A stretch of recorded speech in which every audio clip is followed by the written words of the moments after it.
Radio Hindustan. जय भोलेनाथ सभी मित्रों को। सावन स्पेशल में रजनी सहानी आपके लिए लेकर आई है भगवान शिव के 19 अवतारों की संक्षिप्त कथाएं। शिव महापुराण में भगवान शिव के अनेक अवतारों का वर्णन मिलता है, लेकिन बहुत कम ही लोग इन अवतारों के बारे में जानते हैं। धर्म ग्रंथों के अनुसार भगवान शिव के 19 अवतार हुए थे। आइए बताते हैं उनके बारे में। पहला अवतार भोलेनाथ का वीरभद्र अवतार। भगवान शिव का यह अवतार तब हुआ था जब दक्ष द्वारा आयोजित यज्ञ में माता सती ने अपनी देह का त्याग किया था। जब भगवान शिव को यह ज्ञात हुआ तो उन्होंने क्रोध में अपने सिर से एक जटा उखाड़ी और उसे रोषपूर्वक पर्वत के ऊपर पटक दिया। उस जटा के पूर्व भाग से महाभयंकर वीरभद्र प्रकट हुए। शिव के इस अवतार ने दक्ष के यज्ञ का विध्वंस कर दिया और दक्ष का सिर काटकर उसे मृत्युदंड दिया। वीरभद्र महादेव का मंदिर ऋषिकेश में स्थित है। यहाँ पर शिवरात्रि पर और सावन में भक्तों का तांता लगा रहता है। दूसरा अवतार है भोलेनाथ का पिपलादी अवतार।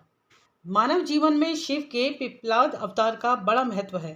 शनि पीड़ा का निवारण पिपलाद की कृपा से ही संभव हो सका। मान्यता है कि पिपलाद ने देवताओं से पूछा, क्या कारण है कि मेरे पिता दधीची जन्म से पूर्व ही मुझे छोड़कर चले गए। देवताओं ने बताया, शनि ग्रह की दृष्टि के कारण ही ऐसा कुयोग बना। पिपलाद यह सुनकर बड़े क्रोधित हुए।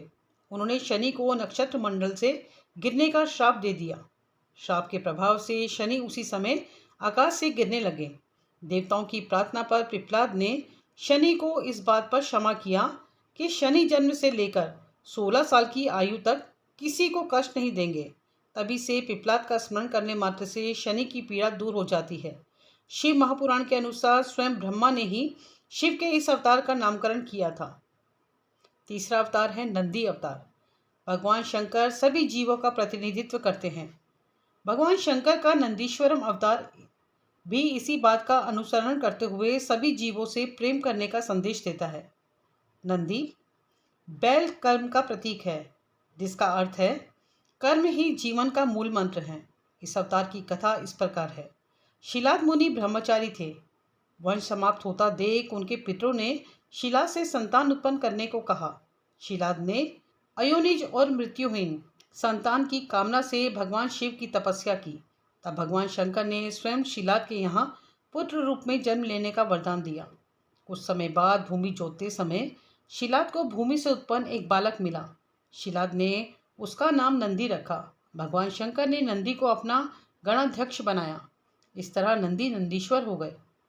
मरुतों की पुत्री सुयशा के साथ नंदी का विवाह हुआ। चौथा अवतार है भैरव अवतार। शिव महापुराण में भैरव को परमात्मा शंकर का पूर्ण रूप बताया गया है। एक बार भगवान शंकर की माया से प्रभावित होकर ब्रह्मा व विष्णु स्वयं को श्रेष्ठ मानने लगे। तब वहां तेज पुंज के मध्य एक पुरुषाकृति दिखाई पड़ी। उन्हें देखकर ब्रह्मा जी ने कहा, चंद्रशेखर तुम मेरे पुत्र हो, अतः मेरी शरण में आ जाओ। ब्रह्मा की ऐसी बात सुनकर भगवान शंकर को क्रोध आ गया। उन्होंने उस पुरुष आकृति से कहा, काल की भांति शोभित होने के कारण आप साक्षात कालराज हैं, भीषण होने से भैरव हैं। भगवान शंकर से इन वरों को प्राप्त कर काल भैरव ने अपनी अंगुली के नाखून से ब्रह्मा के 5वें सिर को काट दिया। ब्रह्मा का 5वां सिर काटने के कारण भैरव ब्रह्म हत्या के पाप से दोषी हो गए। काशी में भैरव को ब्रह्म हत्या के पाप से मुक्ति मिली। काशी वासियों के लिए भी भैरव की भक्ति अनिवार्य बताई गई है। 5वां रूप है अश्वत्थामा। महाभारत के अनुसार पांडवों के गुरु द्रोणाचार्य के पुत्र अश्वत्थामा काल, क्रोध, यम व भगवान शंकर के अशावतार थे। आचार्य द्रोण ने भगवान शंकर को पुत्र रूप में पाने के लिए घोर तपस्या की थी और भगवान शिव ने उन्हें वरदान दिया था कि वे उनके पुत्र के रूप में ही अवतरित होंगे। समय आने पर सावंतिक रुद्र ने अपने अंश से द्रोण के बलशाली पुत्र अश्वत्थामा के रूप में अवतार लिया। ऐसी मान्यता है कि अश्वत्थामा अमर हैं तथा यह आज भी धरती पर ही निवास करते हैं। शिव महापुराण के अनुसार अश्वत्थामा आज भी जीवित है और वे गंगा के किनारे निवास करते हैं, किंतु उनका निवास स्थान कहाँ है यह नहीं बताया गया है। भगवान शंकर का छठा अवतार है शर्भावतार। शर्भाव में भगवान शंकर का रूप आधा मृग तथा शेष शरभ पक्षी का था। इस अवतार में भगवान शंकर ने नरसिंह भगवान की क्रोधाग्नि को शांत किया था। लिंग पुराण में शिव के शर्भावतार की कथा है। उसके अनुसार हिरण्यकश्यप का वध करने के लिए भगवान विष्णु ने नरसिंह अवतार लिया था। हिरण्यकश्यप के वध के पश्चात भी जब भगवान नरसिंह को क्रोध शांत नहीं हुआ तो देवता शिवजी के पास पहुंचे। तब भगवान शिव ने शर्भावतार लिया और वे इसी रूप में भगवान नरसिंह के पास पहुंचे तथा उनकी स्तुति की। लेकिन नरसिंह की क्रोधाग्नि शांत नहीं हुई। यह देख शरभ रूपी भगवान शिव अपनी पूंछ में नरसिंह को लपेट ले उड़े। तब कहीं जाकर भगवान नरसिंह की क्रोधाग्नि शांत हुई। उन्होंने शर्भावतार से ही क्षमा याचना कर अति विनम्र भाव से उनकी स्तुति की। भगवान शंकर का 7वां अवतार है गृहपति अवतार। इसकी कथा इस प्रकार है। नर्मदा के तट पर धनपुर नाम का एक नगर था। वहाँ विश्वनर नाम के एक मुनि तथा उनकी पत्नी शुचिष्मति रहती थी। शुचिष्मति ने बहुत काल तक निसंतान रहने पर एक दिन अपने पति से शिव के समान पुत्र की प्राप्ति की इच्छा की। पत्नी की अभिलाषा पूरी करने के लिए मुनि विश्वनाथ काशी आ गए। यहाँ उन्होंने घोर तप द्वारा भगवान शिव के वीरेश लिंग की आराधना की। एक दिन मुनि को वीरेश लिंग के मध्य एक बालक दिखाई दिया।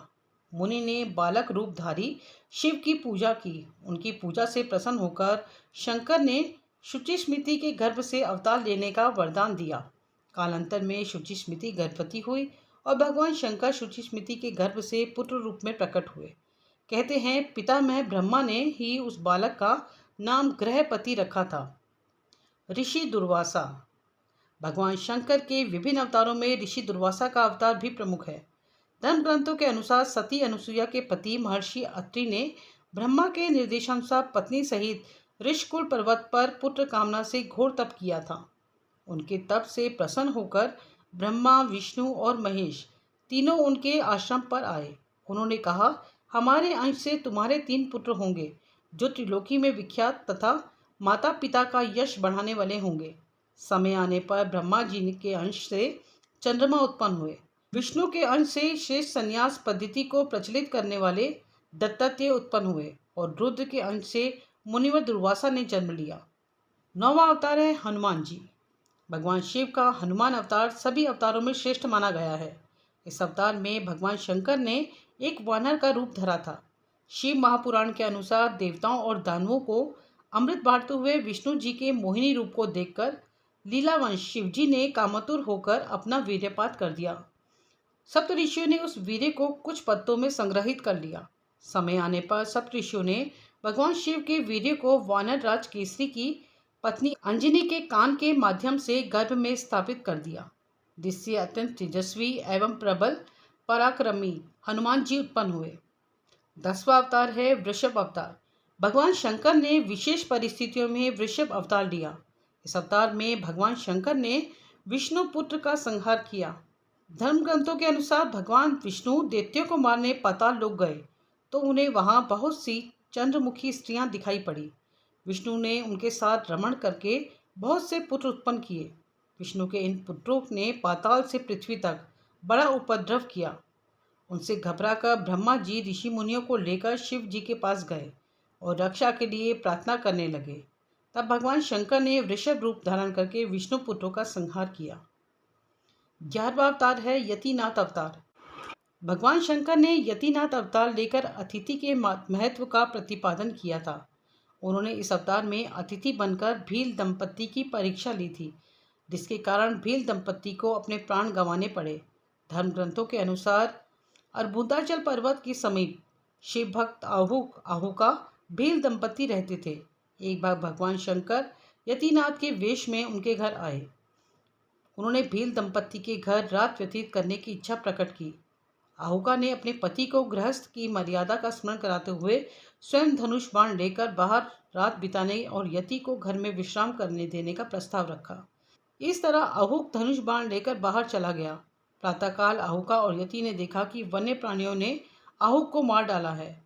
इस पर यतिनाथ बहुत दुखी हुए। तब आहुका ने उन्हें शांत करते हुए कहा, आप शोक न करें।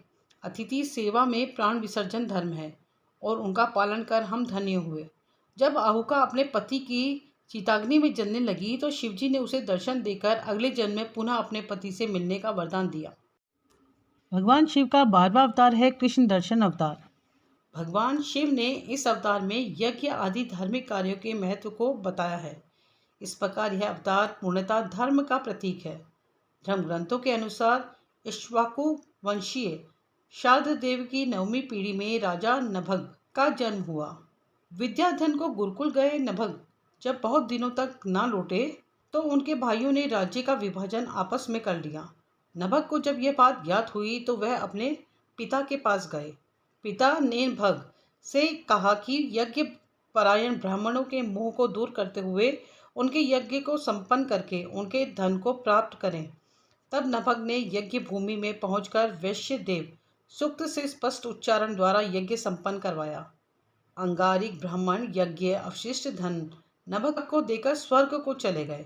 उसी समय शिवजी कृष्ण दर्शन रूप में प्रकट होकर बोले कि यज्ञ के अवशिष्ट धन पर तो उनका अधिकार है। विवाद होने पर कृष्ण दर्शन रूपधारी शिवजी ने उसे अपने पिता से ही निर्णय कराने को कहा। नभग के पूछने पर शारद देव ने कहा वह पुरुष शंकर भगवान है, यज्ञ में अवशिष्ट वस्तु उन्हीं की है। पिता की बात को मानकर नभग ने शिवजी की स्तुति की। 13वां अवतार है अवधूत अवतार। भगवान शंकर ने अवधूत अवतार लेकर इंद्र के अहंकार को चूर किया था।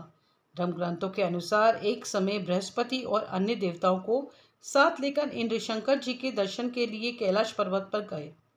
इंद्र की परीक्षा लेने के लिए शंकर जी ने अवधूत रूप धारण कर उनका मार्ग रोक लिया। इंद्र ने उस पुरुष से अवज्ञापूर्वक बार बार उनका परिचय पूछा तो भी वह मौन रहा। इस पर क्रुद्ध होकर इंद्र ने ज्यों ही अवधूत पर प्रहार करने के लिए वृक्ष तोड़ना चाहा, वैसे ही उनका हाथ स्तंभित हो गया। यह देखकर बृहस्पति ने शिवजी को पहचान कर अवधूत की बहुविधि स्तुति की, जिससे प्रसन्न होकर शिवजी ने इंद्र को क्षमा कर दिया। 14वां अवतार है भिक्षुवर्य अवतार। भगवान शंकर देवों के देव हैं, संसार में जन्म लेने वाले हर प्राणी के जीवन के रक्षक भी हैं। भगवान शंकर का भी शिववर्य अवतार यही संदेश देता है। धर्म ग्रंथों के अनुसार विदर्भ नरेश सत्यरथ को शत्रुओं ने मार डाला। उसकी गर्भवती पत्नी ने शत्रुओं से छिपकर अपने प्राण बचाए। समय आने पर उसने एक पुत्र को जन्म दिया। रानी जब जल पीने के लिए सरोवर गई तो उसे घड़ियाल ने अपना आहार बना लिया। तब वह बालक भूख प्यास से तड़पने लगा। इतने में ही शिवजी की प्रेरणा से एक भिखारिन वहां पहुंची। तब शिवजी ने भिक्षुक का रूप धर उस भिखारिन को बालक का परिचय दिया और उसके पालन पोषण का निर्देश दिया तथा यह भी कहा कि यह बालक विदर्भ नरेश सत्यरथ का पुत्र है। यह सब कहकर भिक्षुक रूपधारी शिव ने उस भिखारिन को अपना वास्तविक रूप दिखाया। शिव के आदेश अनुसार भिखारिन ने उस बालक का पालन पोषण किया। बड़ा होकर उस बालक ने शिवजी की कृपा से अपने दुश्मनों को हराकर पुनः अपना राज्य प्राप्त किया। 15वां है सुरेश्वरम अवतारम। भगवान शंकर का सुरेश्वर अवतार भक्त के प्रति उनकी प्रेम भावना का प्रदर्शित करता है। इस अवतार में भगवान शंकर ने एक छोटे से बालक उपमन्यु की भक्ति से प्रसन्न होकर उसे अपनी परम भक्ति और अमर पद का वरदान दिया। धर्म ग्रंथों के अनुसार व्याघ्रपाद का पुत्र उपमन्यु अपने मामा के घर पलता था। वह सदा दूध की इच्छा से व्याकुल रहता था। उसकी माँ ने उसे अपनी अभिलाषा पूर्ण करने के लिए शिवजी की शरण में जाने को कहा। इस पर उपमन्यु वन में जाकर ओम नमः शिवाय का जप करने लगा। शिवजी ने सुरेश्वर का रूप धारण कर उसे दर्शन दिए और शिवजी की अनेक प्रकार से निंदा करने लगा। इस पर उपमन्यु क्रोधित होकर इंद्र को मारने के लिए खड़ा हुआ। उपमन्यु को अपने में दृढ़ शक्ति और अटल विश्वास देखकर शिवजी ने उसे अपने वास्तविक रूप के दर्शन कराए तथा क्षीरसागर के समान एक अनश्वर सागर उसे प्रदान किया। उसकी प्रार्थना पर कृपालु शिव ने उसे परम भक्ति का पद भी दिया। 16वां अवतार है किरात अवतार। किरात अवतार में भगवान शंकर ने पांडुपुत्र अर्जुन की वीरता की परीक्षा ली थी। महाभारत के अनुसार कौरवों ने छल कपट से पांडवों का राज्य हड़प लिया। पांडवों को वनवास पर जाना पड़ा। वनवास के दौरान जब अर्जुन भगवान शंकर को प्रसन्न करने के लिए तपस्या कर रहे थे, तभी दुर्योधन द्वारा भेजा हुआ मूढ़ नामक दैत्य अर्जुन को मारने के लिए शुकर का रूप धारण कर वहां पहुंचा। अर्जुन ने शुकर पर अपने बाण से प्रहार किए। उसी समय भगवान शंकर ने भी किरात वेश धारण कर उसी शुकर पर बाण चलाया। शिव की माया के कारण अर्जुन उन्हें पहचान न पाए और शुकर का वध उस बाण से हुआ। यह कहने लगे, इस पर दोनों में विवाद हो गया। अर्जुन ने किरात वेशधारी शिव से युद्ध किया। अर्जुन की वीरता देख भगवान शिव प्रसन्न हो गए और अपने वास्तविक स्वरूप में आकर अर्जुन को कौरवों पर विजय का आशीर्वाद दिया। 17वां अवतार है भोलेनाथ का सुनट नर्तक अवतार। पार्वती के पिता हिमांचल से उनकी पुत्री का हाथ मांगने के लिए शिवजी ने सुनट नर्तक वेश धारण किया था। हाथ में डमरू लेकर शिवजी नट के रूप में हिमांचल पहुंच गए और नृत्य करने लगे। नटराज शिवजी ने इतना सुंदर और मनोहर नृत्य किया कि सभी प्रसन्न हो गए। जब हिमांचल ने नटराज को भिक्षा मांगने को कहा तो नटराज शिव ने भिक्षा में पार्वती को मांग लिया। इस पर हिमालय राज अति क्रोधित हुए। कुछ देर बाद नटराज वेशधारी शिवजी पार्वती जी को अपना रूप दिखाकर स्वयं चले गए। उनके जाने पर मैना और हिमालय को दिव्य ज्ञान हुआ और उन्होंने पार्वती को शिवजी को देने का निश्चय किया। 18वां अवतार है ब्रह्मचारी अवतार। दक्ष के यज्ञ में प्राण त्यागने के बाद जब सती ने हिमालय के घर जन्म लिया तो शिवजी को पति रूप में पाने के लिए घोर तपस्या की। पार्वती की परीक्षा लेने के लिए शिवजी ब्रह्मचारी का वेश धारण कर उनके पास पहुंचे। पार्वती ने ब्रह्मचारी को देख उनकी विधिवत पूजा करी। जब ब्रह्मचारी ने पार्वती से उसके तप का उद्देश्य पूछा और जानने पर शिव की निंदा करने लगे तथा उन्हें शमशानवासी व कापालिक भी कहा। यह सुन पार्वती को बहुत क्रोध हुआ। पार्वती की भक्ति व प्रेम को देख शिव ने उन्हें अपना वास्तविक स्वरूप दिखाया। यह देख पार्वती अति प्रसन्न हुई। 19वां अवतार है यक्ष अवतार। यक्ष अवतार शिवजी ने देवताओं के अनुचित और मिथ्या अभिमान को दूर करने के लिए धारण किया था। धर्म ग्रंथों के अनुसार देवता व असुर द्वारा किए गए समुद्र मंथन के दौरान जब भयंकर विष निकला तो भगवान शंकर ने उस विष को ग्रहण कर अपने कंठ में रोक लिया। इसके बाद अमृत कलश निकला। अमृत पान करने से भी सभी देवता अमर हो गए। साथ ही उन्हें अभिमान भी हो गया कि वे सबसे बलशाली हैं। देवताओं के इसी अभिमान को तोड़ने के लिए शिवजी ने यक्ष का रूप धारण किया। वह देवताओं के आगे एक तिनका रखकर उसे काटने को कहा। अपनी पूरी शक्ति लगाने पर भी देवता उस तिनके को काट नहीं पाए। तभी आकाशवाणी हुई कि यह यक्ष सब गर्भों के विनाशक शंकर भगवान है। सभी देवताओं ने भगवान शंकर की स्तुति की तथा अपने अपराध के लिए क्षमा मांगी। बने रहें हमारे साथ रेडियो हिंदुस्तान पर। सबको सिखाएं पेड़ लगाएं, सबको सिखाएं जल बचाएं। रेडियो हिंदुस्तान।